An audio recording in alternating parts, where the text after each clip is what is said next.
ay itong isang bill na inisponsoran. Correct me if I'm wrong. Yes. Si Sandro Marcos yata Representative. ang nag-sponsor nito, principal author of the abolition of the travel tax. Ito yung si House Majority Leader at Ilocos Norte Representative Sandro Marcos. Ito partner yung House Bill 8464 o Travel Tax Abolition of Act of 2026. Yes, so approved na sa third reading, no. So ang susunod na hakbang dito ay dadalhin na to sa mataas na kapulungan upang doon ay aprubahan din, no? At dumaan sa tatlong pagbasa. So magbabasa na naman sila ron. Tatlong beses. Oo nga, partner.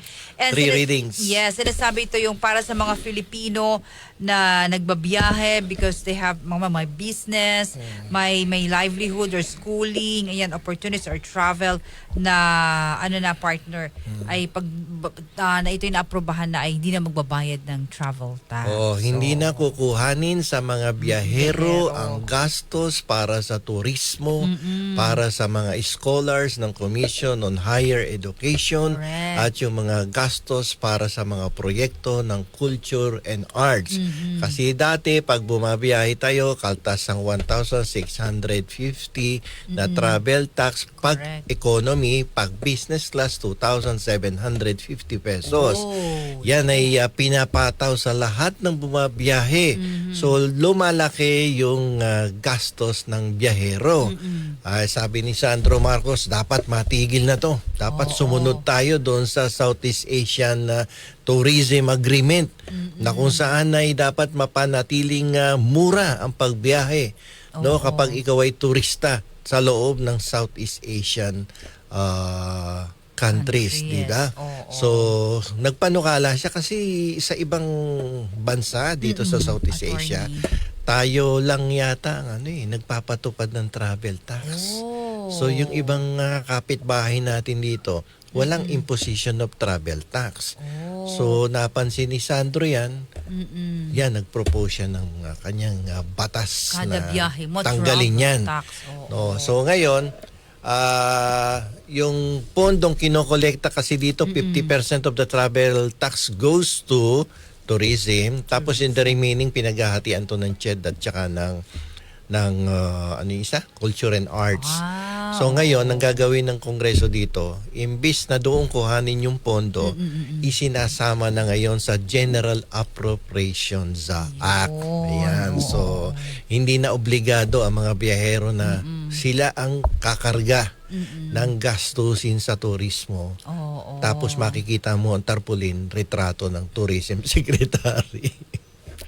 Yun lang. Ayun. So, ayan. So, aprobado na yan at pero hindi pa epektibo sapagkat yan ay dadaan pa sa Senado at dadaan sa tatlong basahan na naman. Basa na naman. Basa na naman sila ng basa para silang si Brad Pitt. Basa. Yan. Partner, ito nakikita mo, may posibilidad na maaprubahan naman mula. Landslide Ang boto sa Kongreso, 257 something ang botong nakuha.